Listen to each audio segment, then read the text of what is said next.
பொன்னான வாக்குகள் அளித்து அவரை வெற்றி பெற வைக்கின்ற மாபெரும் மாநில மாநாட்டுக்காக வந்து திருச்சி கிழக்கு சட்டமன்ற தொகுதியுடைய நம்முடைய வெற்றி நமது வேட்பாளர் வந்திருக்கிறேன்.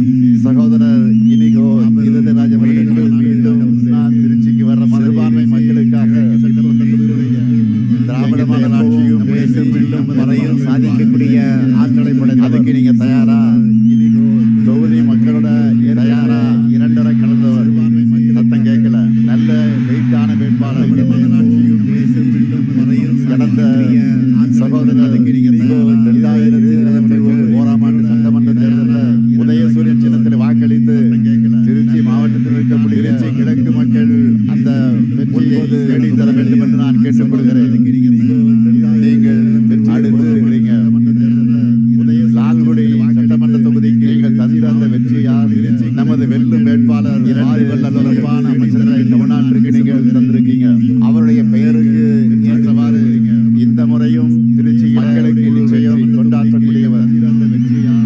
நமது வெல்லும் கழகத்திற்காக உழைத்து தருவீங்களா? தந்தை தங்கவேல் வாசனுடைய வழியில வந்திருக்கக்கூடிய மகிழ்ச்சி நன்றி. தம்பி பாரிவல்லலுக்கு திருச்சி லால்குடி மக்கள் உதயசூரியனுக்கு ஆதரவு மன்றத்தினுடைய நமது வெல்லும் வெற்றியை தேடித்தந்திட வேண்டும்.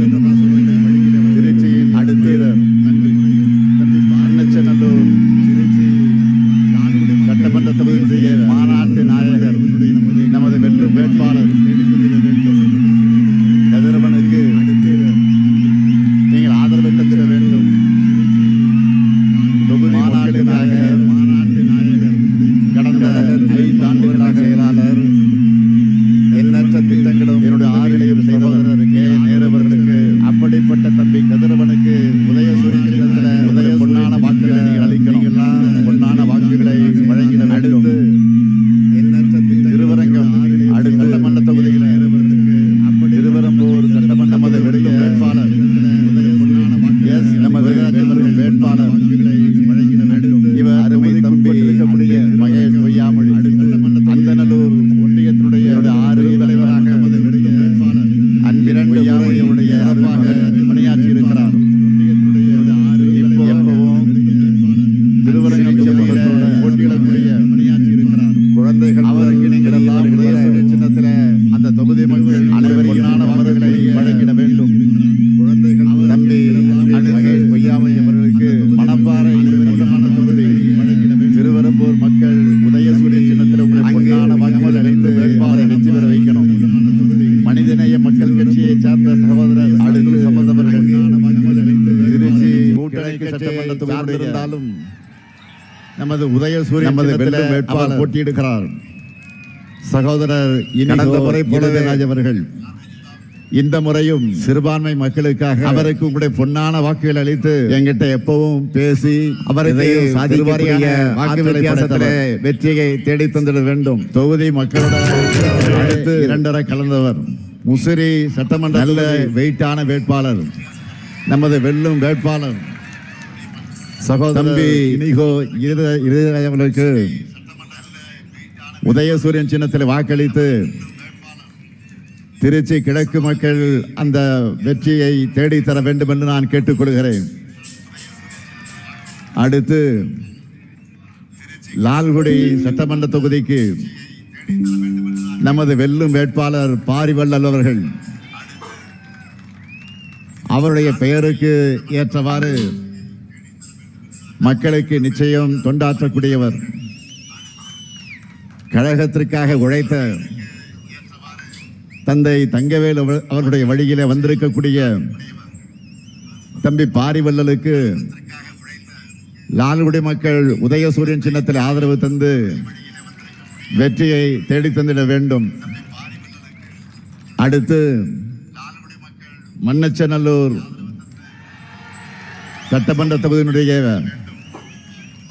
நமது வெல்லும் வேட்பாளர் கதிரவனுக்கு நீங்கள் ஆதரவு தந்திட வேண்டும்.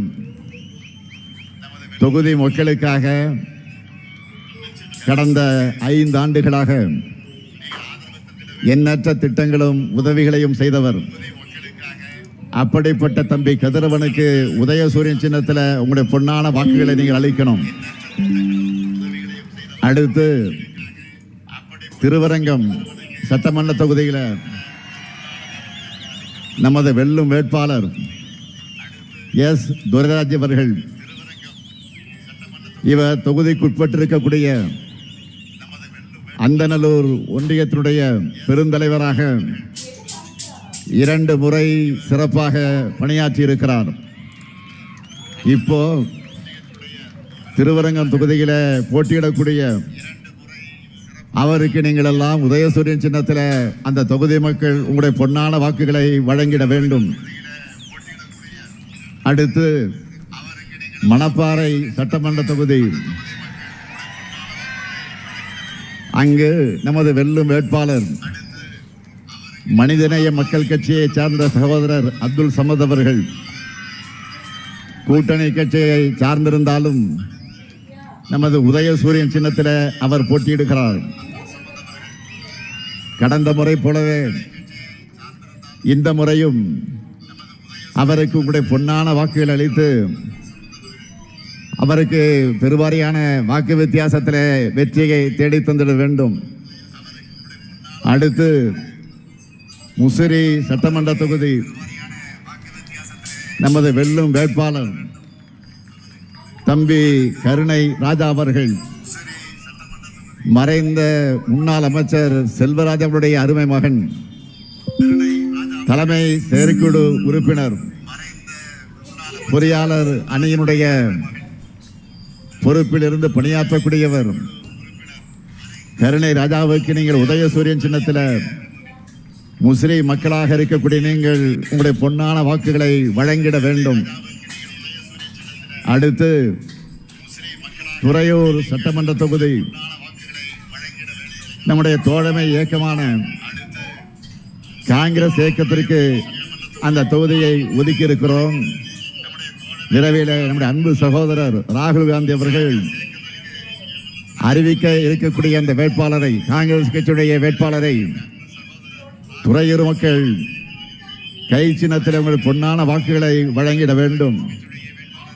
இங்கே இந்த மேடையில் இப்போ நின்று கொண்டிருக்கக்கூடிய இந்த 8 வேட்பாளர்களுக்கும் அதேபோல் அறிவிக்க போகிற காங்கிரஸ் கட்சியுடைய வேட்பாளரையும் சேர்த்து திருச்சி மாவட்டத்தில் இருக்கக்கூடிய மதச்சார்பற்ற முற்போக்கு கூட்டணி கட்சியினுடைய வேட்பாளர் 9 வேட்பாளர்களையும் உங்களுடைய பொன்னான வாக்குகளை வழங்கி வெற்றி பெற வைக்கணும் என்று நான் உங்களை எல்லாம் அன்போடு கேட்கிறேன், பண்போடு கேட்கிறேன், பாசத்தோடு கேட்கிறேன், உரிமையோடு கேட்கிறேன். உங்க முத்துவேல் கருணாநிதி ஸ்டாலின் கேட்கிறேன். வெற்றி உறுதியா? வெற்றி உறுதியா? கொஞ்சம் சத்தமா. வெற்றி உறுதியாயிடுச்சு. வேட்பாளர்கள் உட்காரலாம். உங்களை சீட்டு கொடுத்தாச்சு. இந்த அளவுக்கு ஏன் உரிமையோடு நான் பேசுகிறேன் என்று கேட்டால், அந்த அளவுக்கு இந்த திருச்சிக்காக பல்வேறு முத்திரை திட்டங்களை கடந்த 5 ஆண்டுகளில் நாம் செய்து கொடுத்திருக்கிறோம். உறுதியா சொல்றேன், நிச்சயமா சொல்றேன். அவற்றையெல்லாம் சொல்ல முடியாது. காரணம் நேரம் இல்லை. வெயிலில், கொடுமையான வெயிலில் நீங்கள் இங்கே காத்து கொண்டிருக்கிறீர்கள். எனவே சுருக்கமா தலைப்புச் செய்தியா மிக மிக சிறப்புக்குரிய சிலவற்றை மட்டும் நான் உங்களிடத்தில் லிஸ்ட் போட காத்திருக்கிறேன். பக்கத்து மாநிலத்தை சார்ந்தவர்கள் கூட இது என்னப்பா ஒரு பஸ் ஸ்டாண்ட ஏர்போர்ட்டை மிஞ்சுகிற வகையில் இருக்குன்னு வியந்து போய் வீடியோ போடுகிற திருச்சி பஞ்சப்பூர் கலைஞர் நூற்றாண்டு பேருந்து முனையம், அது பக்கத்திலேயே பேரறிஞர் அண்ணா கனரக சரக்கு வாகன முனையம், அது மட்டுமல்ல, திருவரங்கம், லால்குடி மாநகராட்சிகளையும் புதிய பேருந்து நிலையங்கள் திருச்சி மாவட்டத்தில் மட்டும் 327 திருக்கோயில்களுக்கு குடமுழுக்கு செஞ்சிருக்கிறோம். பள்ளி கல்வித்துறையை இன்றைக்கு கட்டி காத்து கொண்டிருக்கக்கூடிய அப்படிப்பட்ட அமைச்சரை தந்த உங்க மாவட்டத்தில் 2 மாதிரி பள்ளிகளை கட்டி இருக்கிறோம். உங்க மாவட்டத்துக்கு மட்டுமே நம்முடைய நேரு அவர்கள் 9 கூட்டு குடிநீர் திட்டங்களையும் 18 மறுசீரமைப்பு குடிநீர் திட்டங்களையும் செஞ்சு கொடுத்திருக்கிறார். திருவரம்பூர் சட்டமன்ற தொகுதி சூரியூர்ல மினி ஸ்டேடியம் மற்றும் ஜல்லிக்கட்டு மைதானம், துறையூர்ல புதிய அரசு கலை மற்றும் அறிவியல் கல்லூரி, சமயபுரத்தில் 10 ஆண்டுகளுக்கு பிறகு தங்கத்தேர் உலா, மணப்பாறையில் சிப்காட் தொழில் பூங்கா. இது மட்டுமல்ல, கூடிய விரைவில் நம்முடைய திராவிட மாடல் 2.0 ஆட்சியில் அதனுடைய தொடக்கத்தில் திறந்து வைக்க போகக்கூடிய பெரிய திட்டங்கள் என்னன்னு இப்போ சொல்றேன். டிவிஎஸ் டோல்கேட் பகுதியில் பெருந்தலைவர் காமராஜர் பேரில் அமைய இருக்கக்கூடிய பிரம்மாண்டமான நூலகம், பஞ்சப்பூர்ல டைடல் பூங்கா, சூரியூர்ல மிகப்பெரிய ஒலிம்பிக் அகாடமி ஆகியவற்றை விரைவில் நாம் உங்களுடைய அன்போடு ஆதரவோடு வெற்றி பெற்று ஆட்சிக்கு வந்ததற்கு பிறகு விரைவில் அதை திறந்து வைக்க இருக்கிறோம். நான் சொல்லியிருக்கக்கூடிய அனைத்தும் மகா திட்டங்கள்.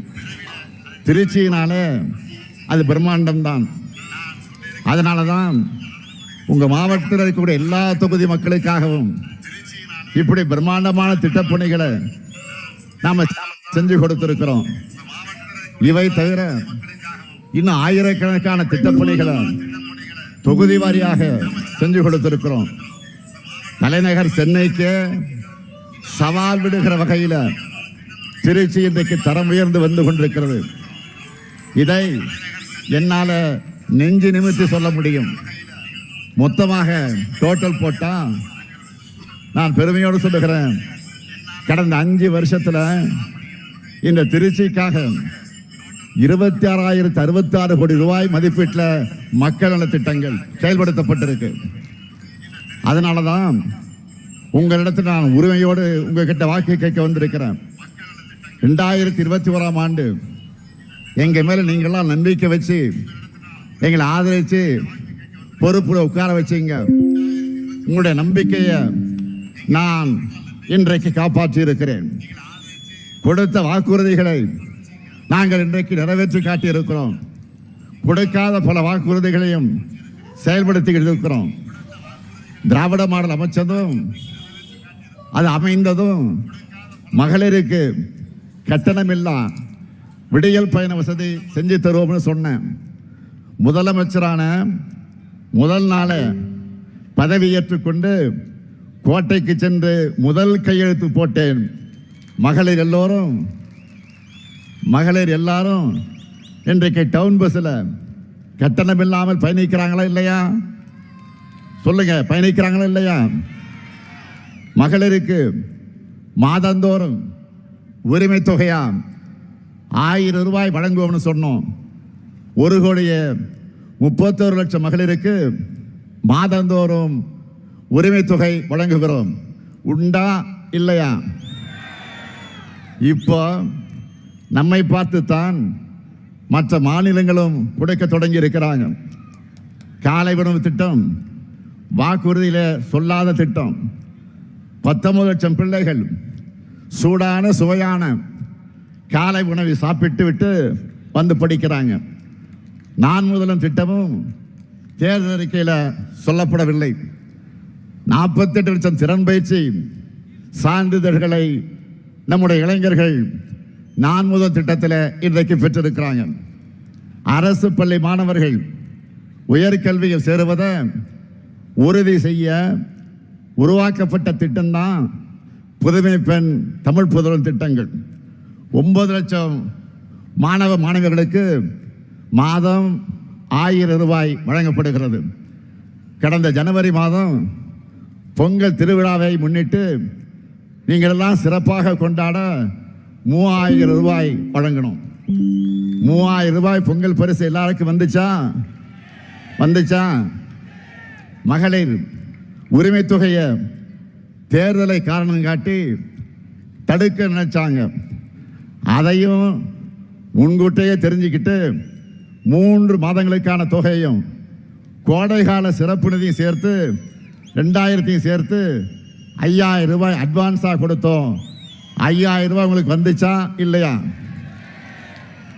அரசு ஊழியர்களுடைய நீண்ட ஆண்டு கால பிரச்சனை சற்றக்குறைய 23 ஆண்டு கால கோரிக்கையை நிறைவேற்றி சொன்னபடியே உறுதியளிக்கப்பட்ட ஓய்வூதிய திட்டத்தை செயல்படுத்தி இன்றைக்கு சாதனை படைத்திருக்கிறோம். இவை எல்லாத்துக்கும் மேல தமிழ்நாட்டில் ஜாதி கலவரம் இல்லை, பாஜக ஆளுகிற மாநிலத்தை போல மத கலவரங்கள் இல்லை, உத்தரப்பிரதேசத்தை போல கும்பல் வன்முறை இல்லை, மணிப்பூர் மாதிரி தொடர் வன்முறைகள் இல்லை. இப்படி எல்லாம் உருவாக்கணும்னு பாஜக செஞ்ச சூழ்ச்சிகளையும் நாம முறியடிச்சிருக்கிறோம். அமைதியான சூழலும் திறமையான மனித வளமும் நம் ஆட்சியில் இருக்கிற காரணத்தால் தான் இன்றைக்கு முதலீடுகளும் தமிழ்நாட்டில் வந்து குவிந்து கொண்டிருக்கிறது. இந்த வளர்ச்சியை அடுத்த கட்டத்துக்கு கொண்டு போகணும். அதுக்கான தெளிவான செயல் திட்ட அறிக்கையா திமுக தேர்தல் அறிக்கையை நாங்கள் வெளியிட்டிருக்கிறோம். அதில் நான் சொல்லியிருக்கக்கூடிய அறிவிப்புகள் எல்லாம் பல இருக்கிறது. ஆனால் நீங்கள் செய்திகளை பார்த்துருப்பீங்க. ஹைலைட்டாக பெரும் வரவேற்பை பெற்றிருக்கக்கூடிய சில வாக்குறுதிகளை மட்டும் நான் சொல்கிறேன். மாதந்தோறும் 1000 ரூபாய் மகளிர் உரிமை தொகை என்பதை டபுள் மடங்காக்கி இனி 2000 ரூபாயாக உயர்த்தி வழங்க போகிறோம். என்ன மகிழ்ச்சி தானே? மகிழ்ச்சியா இல்லையா? அதேபோல் புதுமை பெண் தமிழ் பெண் திட்டத்தில் கல்லூரிக்கு போகிற மாணவர்களுக்கு இப்போ மாதம் 1000 ரூபாய் வழங்கிட்டு வரோம். இனி அது 1500 ரூபாயாக உயர்த்தி வழங்கப்படும்.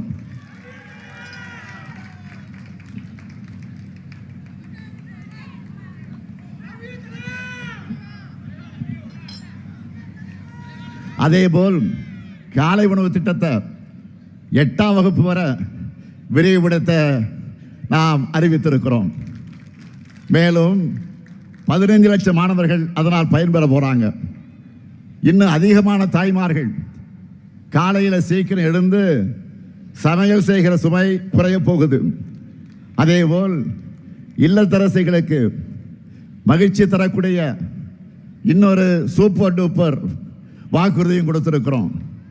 இல்லத்தரசிகள் தங்களுடைய வீட்டுக்கு தேவையான washing machine, fridge, TV, grinder, mixie, microwave அவன், இண்டக்ஷன் அடுப்பு போன்ற வீட்டு உபயோகப் பொருட்களை புதுசாக வாங்கவும் அல்லது ஏற்கனவே பயன்படுத்தி வர இத்தகைய பொருட்களை கொடுத்துட்டு அதுக்கு பதிலாக வேற வாங்கிக்கவும் இல்லத்தரசி என்ற புதிய திட்டம் செயல்படுத்தப்படும்.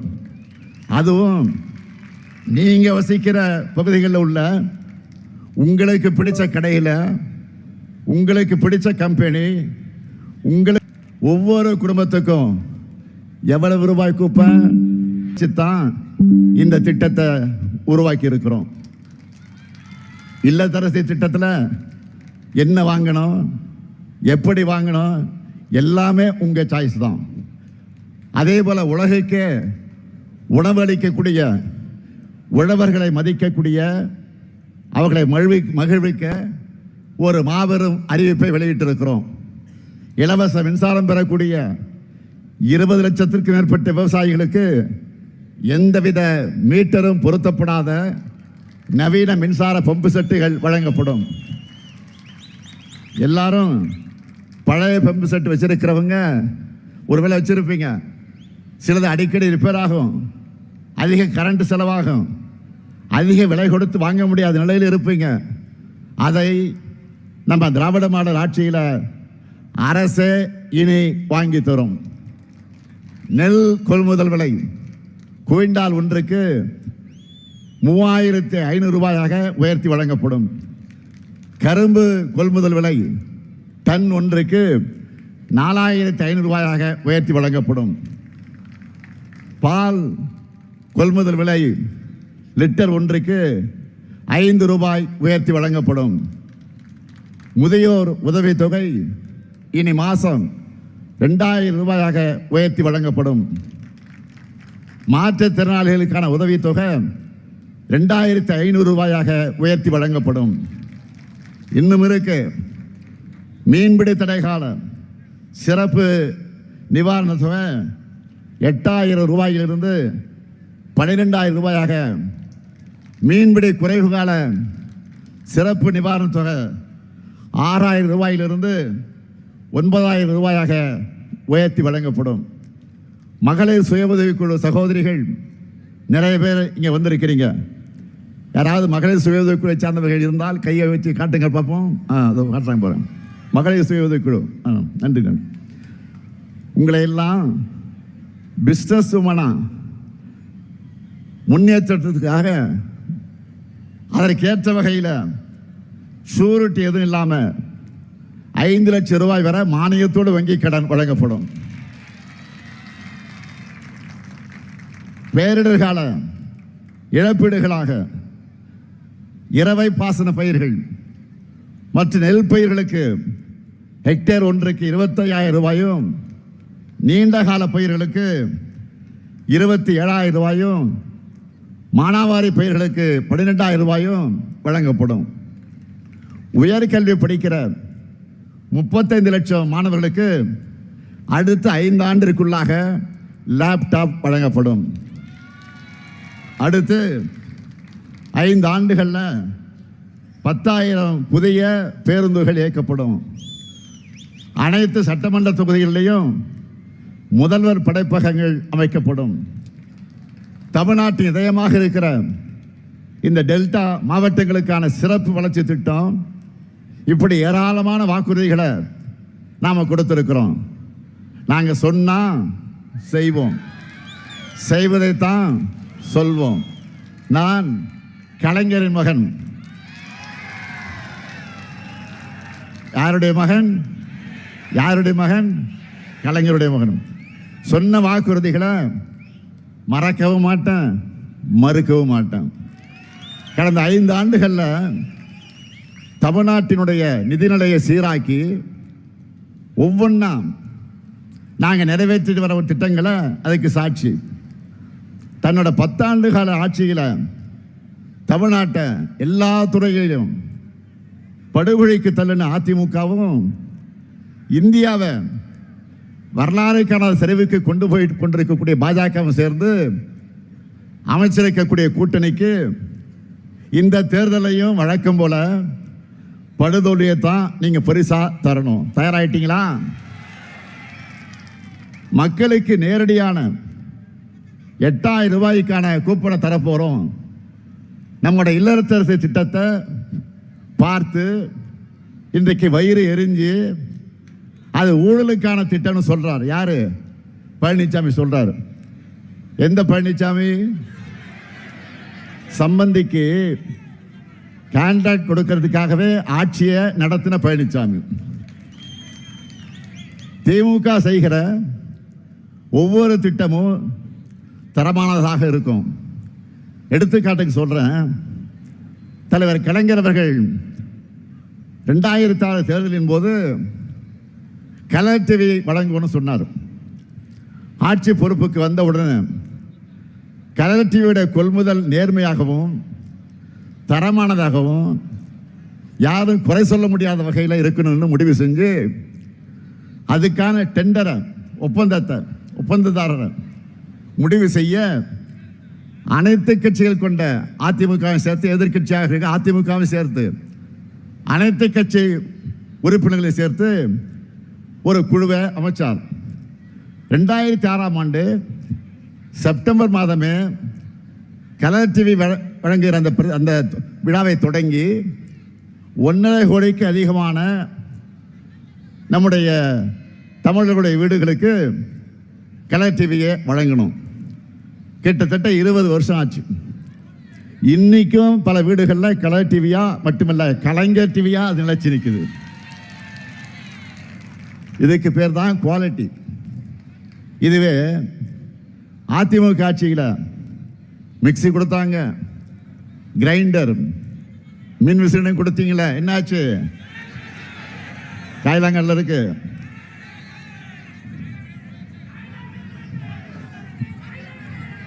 இந்த லட்சணத்தில் வாய் இருக்குன்னு என்ன வேணாலும் பேசலாம் என்று பேசிக்கிட்டு இருக்கிறார் நம்முடைய பழனிசாமி அவர்கள். ஏற்கனவே 2021 தேர்தலில் மகளிர் உரிமை தொகையா நாங்கள் 1000 ரூபாய் வழங்குவோன்னு சொன்ன உடனே அவசரமாக அவள் வீட்டில் இருக்க ஜெராக்ஸ் மிஷினை ஆன் பண்ணிட்டு 1500 ரூபாய் தருவோன்னு அறிக்கை வெளியிட்டார். பழனிசாமி வாய்ச்சி பாடலும் அவருடைய அலங்கோல ஆட்சி நிர்வாகத்தோட ஊழல் அந்த பவுசும் தெரிஞ்சு மக்களான நீங்கள் அவரை புறக்கணிச்சிங்க. இப்போ மக்களுக்கு நல்லது நடக்கக்கூடாதுன்னு வயிற்றெரிச்சல்ல தன்னை போலவே பிறரையும் நினைச்சு ஊழல் நடக்கும்னு பேசிட்டு இருக்கிறார். அண்மையில் மதுரையில் ஒரு சம்பவம் நடந்துச்சு. இவங்க ஆட்சிக்கு வந்தா என்ன நடக்கும் என்பதற்கு ட்ரெயிலர் தான் அது. மதுரையில் நடைபெற்ற கூட்டத்தினுடைய நுழைவு வாயில் தந்தை பெரியார் படத்தை வைக்கக்கூடாதுன்னு பாஜக சொன்னதும் சுயமரியாதை இல்லாமல் அதை எடுக்க துணிந்தவர் தான் பழனிசாமி. மதுரை பாஜக ஆதரவு கூட்டத்தில் தந்தை பெரியாரையும் அண்ணாவையும் கொச்சைப்படுத்துகிற மாதிரி காணொலி காட்சிகள் வெளியிட்டாங்க. அதிமுகவை சேர்ந்த முன்னாள் அமைச்சர்கள் 3 பேர் கொஞ்சம் கூட சுரணை இல்லாமல் அதை பார்த்துக்கிட்டு இருந்தாங்க. நான் கேட்குறேன், மக்கள் தலைவர் எம்ஜிஆர் இருந்தாலும் விட்டு இருப்பாரா?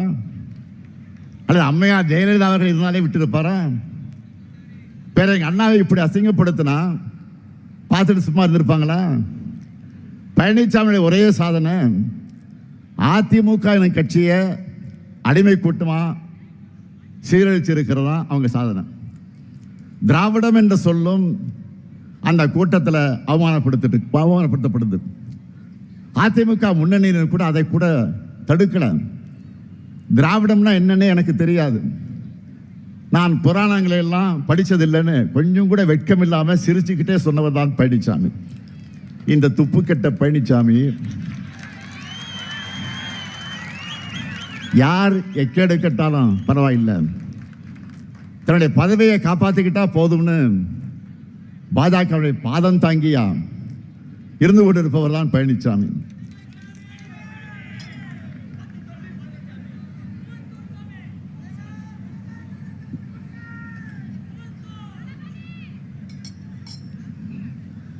சிறுபான்மை சமூகத்துக்கும் இலங்கை தமிழருக்கும் துரோகம் இழைக்கக்கூடிய வகையில் குடியுரிமை திருத்த சட்டத்தை மாநிலங்களவையில் ஆதரித்து அதை நிறைவேற துணை போன கட்சி தான் அதிமுக.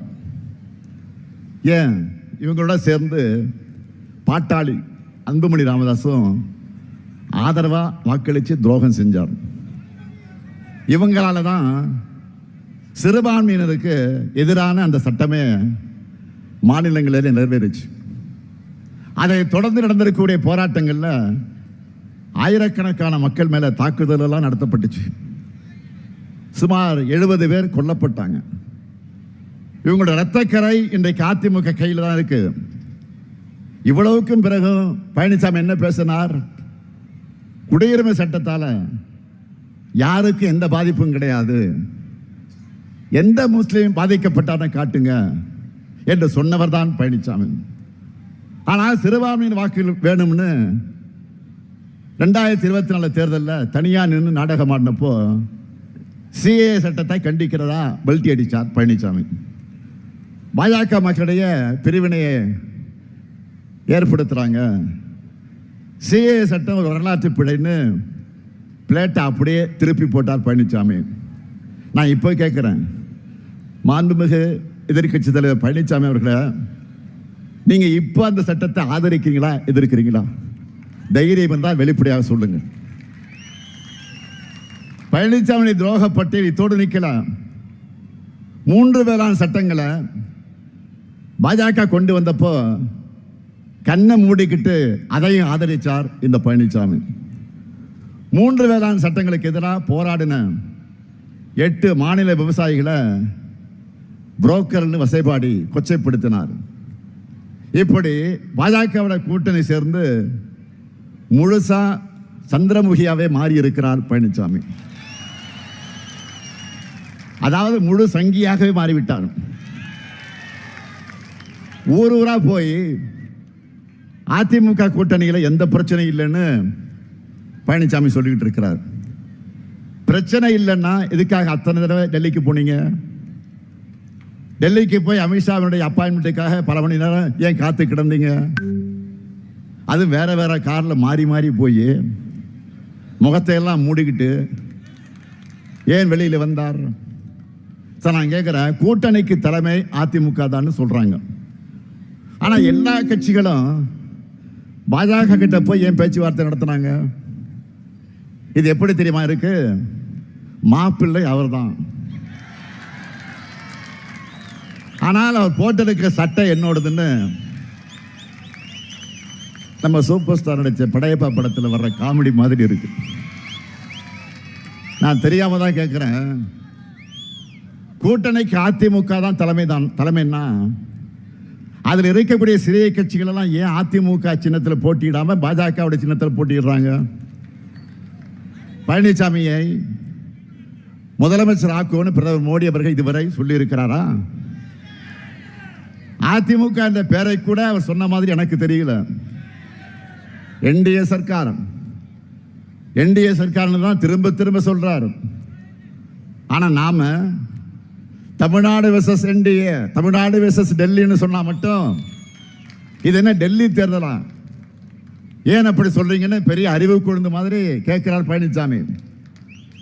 தன் மீதான ஊழல் புகார்கள், உறவினர் வீடுகள் நடந்த ரெய்டுகள் இருந்து தப்பிக்க மொத்த கட்சியும் பாஜக கிட்ட பழனிசாமி அடகு வச்சுட்டார். மக்கள் வாக்களிக்காமலேயே எம்எல்ஏக்களை ஏலத்தில் எடுத்து ஒரு முறை முதலமைச்சர் ஆகிட்டார். எப்படி? மக்கள் வாக்களிக்காமலேயே எம்எல்ஏக்களை ஏலத்துக்கு எடுத்து ஒரு முறை முதலமைச்சர் ஆகிட்டார். கூவத்தூர் வரலாம் உங்களுக்கு தெரியும்.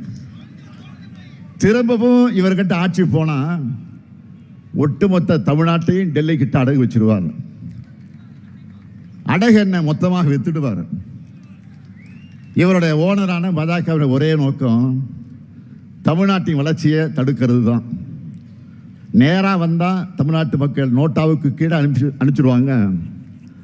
அதனால தான் கொத்தடிமை கூட்டமாக இருக்கக்கூடிய அதிமுகவை முகமடி போட்டுக்கிட்டு வந்திருக்கிறாங்க.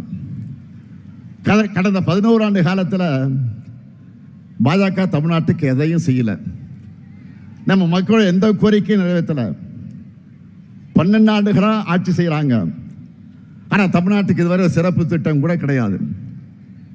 அறிவித்த மதுரை எய்ம்ஸ் மருத்துவமனையை இப்போ என்ன நிலை இருக்குன்னு தெரியும் உங்களுக்கு. அதுவும் இன்னும் கட்டி முடிக்கப்படலை. நமக்கு நியாயமாக கிடைக்க வேண்டிய நிதியை கூட விடுவிக்க மறுக்கிறாங்க. மதுரை, கோவை, திருச்சி இந்த மாநகர எதிர்கால வளர்ச்சிக்காக மெட்ரோ ரயில் திட்டத்தை கேட்டோம், அதுவும் கொடுக்கல, முடியாதுன்னு சொல்லிட்டாங்க. சென்னை மெட்ரோ ரயில் திட்டத்துக்கான நிதியை ஒழுங்காக தராமல் இழுத்தடிக்கிறாங்க. ஒசூர் விமான நிலையத்துக்கும் அனுமதி தரல. பள்ளி குழந்தைகளுக்கான கல்வி நிதியையும் தரது தடுக்கிறாங்க. குடிநீர் திட்டத்துக்கு நிதி கிடையாது. இவ்வளவு அநீதிகளையும் செஞ்சுட்டு தேர்தல் வந்துருச்சுன்னு தமிழ்நாட்டுக்கு கிளம்பி வரார் மாண்புமிகு பிரதமர் மோடி அவர்கள். கடந்த மாதம் கூட இதே திருச்சிக்கு பிரதமர் மோடி அவர்கள் வந்தார். நான் கேட்குறேன், அப்படி வந்தவர் இதெல்லாம் ஒன்றிய பாஜக அரசின் மூலமாக தமிழ்நாட்டுக்கு செஞ்சு இருக்கக்கூடிய திட்டங்கள்னு எடுத்து காட்டினாரா, சொன்னாரா? எங்களால் தமிழ்நாட்டுக்கு இந்த நன்மைகள்லாம் கிடைச்சிருக்குன்னு பட்டியல் போட்டு சொன்னாரா? இருந்தால் தானே சொல்ல முடியும். சட்டியில் இருந்தால் தானே அகப்பையில் வரும். இதில் திமுக இந்த வாக்கு நிறைவேற்றலன்னு 19 சொல்லிட்டு போறாரு. என்னோட ஒவ்வொரு பேச்சிலையும் ஒவ்வொரு சாதனை திட்டம் குறித்தும் புள்ளி விவரத்தோடு விளக்கி சொல்றேன். நம்ம அரசோட திட்டங்களால் பயனடைகிற பலரும் பயனடைஞ்சிட்டு இருக்காங்க. அந்த மக்களும் ஊடகங்கள் அதை தொடர்ந்து பதிவு செய்கிறாங்க. இன்னும் சொல்லணும்னா மக்களான உங்ககிட்ட கேட்டிருந்தா கூட திராவிட மாடல் திட்டங்களை வரிசையாக சொல்லியிருப்பீங்களா இல்லையா? பரவாயில்லை. எப்போ டூர் மோட்லேயே இருக்கிற பிரதமருக்கு இதையெல்லாம் கேட்டு தெரிஞ்சுக்க நேரம் இருந்திருக்காது. அப்படி இல்லைன்னா தமிழ்நாட்டை புரிஞ்சுக்கணும் என்ற எண்ணம் இருந்திருக்காது. அவர்கிட்ட நான் கேட்குறதெல்லாம், மாண்புமிகு பாரத பிரதமர் மோடி அவர்களே, தமிழ்நாட்டுக்கு வாங்க, ஒரு வார காலம் இங்கே தங்கியிருந்து எங்கள் தமிழ்நாடு எப்படி தலை நிமிர்ந்து சிறந்த தமிழ்நாடாக இருக்குன்னு தெரிஞ்சுக்குங்க. இந்தியாவிலேயே அதிக அளவு பெண்கள் வேலைக்கு போகிற மாநிலம் நம்முடைய தமிழ்நாடு தான். பாஜக ஆளுகிற மாநிலங்களில் நடக்கிற மாதிரி அட்டுழியங்கள் இங்கே கிடையாது. பெண்களை பாதுகாப்பாக வாழ வைப்போம்னு பிரதமர் சொல்ல வேண்டியது தமிழ்நாட்டில் இல்லை, பாஜக ஆளுகிற மாநிலங்களில் போய் தான் இதையெல்லாம் பேசணும். அதை விட்டு என்டிஏ கூட்டணியினர் தமிழ்நாட்டை பற்றி அவதூறா பேசுறது தமிழ்நாட்டை நாசப்படுத்தவும் தமிழ்நாட்டு வளர்ச்சியை கெடுக்கணும் தான். தமிழ்நாட்டின் முன்னேற்றம் வளர்ச்சியும் தொடரணும்னா 7வது முறையும் நம்முடைய திராவிட முன்னேற்ற கழக ஆட்சி அமையணும். திராவிட மாடல் தொடரணும். பாஜகவும் அதன் கொத்தடிமையும் கூட்டமும் அதோட தீமைகள் நாம் நினைச்சு பார்க்க முடியாத அளவுக்கு இருக்கும். தமிழ்நாடு தமிழ்நாடாக தான் இருக்கணும். உத்தரப்பிரதேசம் போல மணிப்பூர் போல வன்முறை காடாக மாறக்கூடாது. இவங்க வந்தால் தமிழ்நாட்டோட பெயரை தட்சிண பிரதேசன்னு கூட மாற்றவும் தயங்க மாட்டாங்க.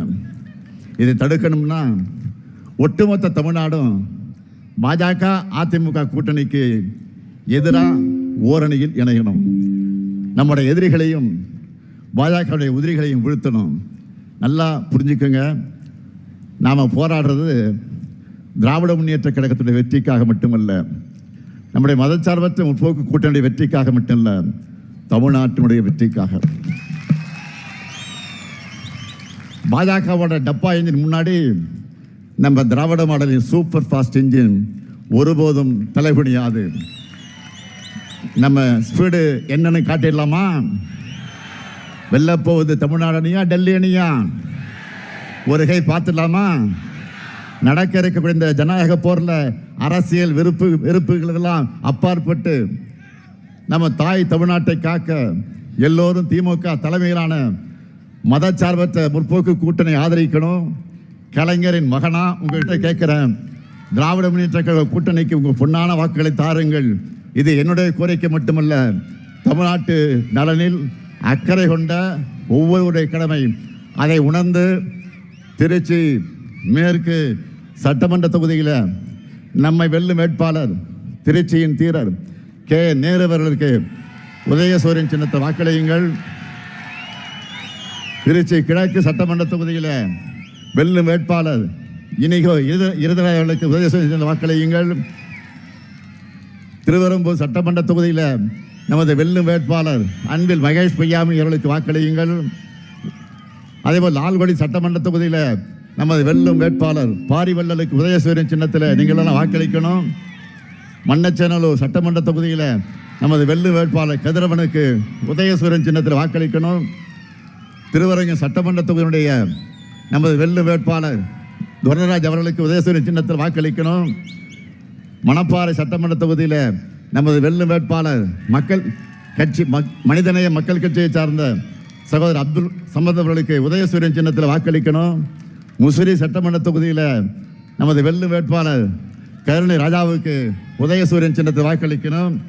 துறையூர் சட்டமன்ற தொகுதியில் நமது வெல்லும் வேட்பாளர் காங்கிரஸ் கட்சியை சார்ந்த நம்முடைய ராகுல் காந்தி அறிவிக்கிற வேட்பாளருக்கு கை சின்னத்தில் மிகப்பெரிய வெற்றியை தேடித்தரணும்னு கேட்டு உங்கள் பொன்னான வாக்குகளை உதயசூரியனுக்கு வழங்குங்கள் என்று கேட்டு விடைபெறுகிறேன். நன்றி, வணக்கம்.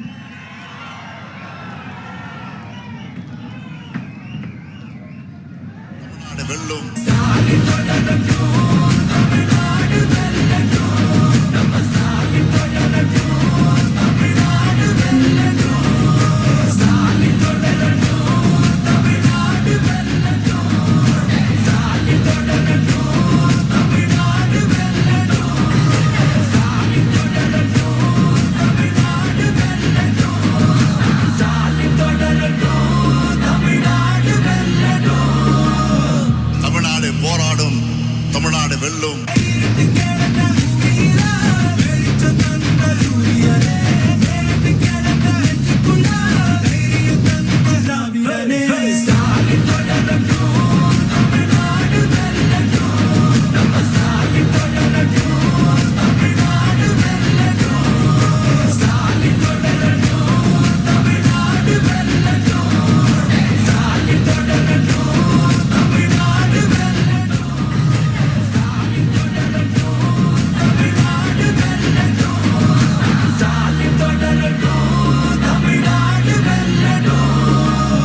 தமிழ்நாடு போராடும், தமிழ்நாடு வெல்லும்.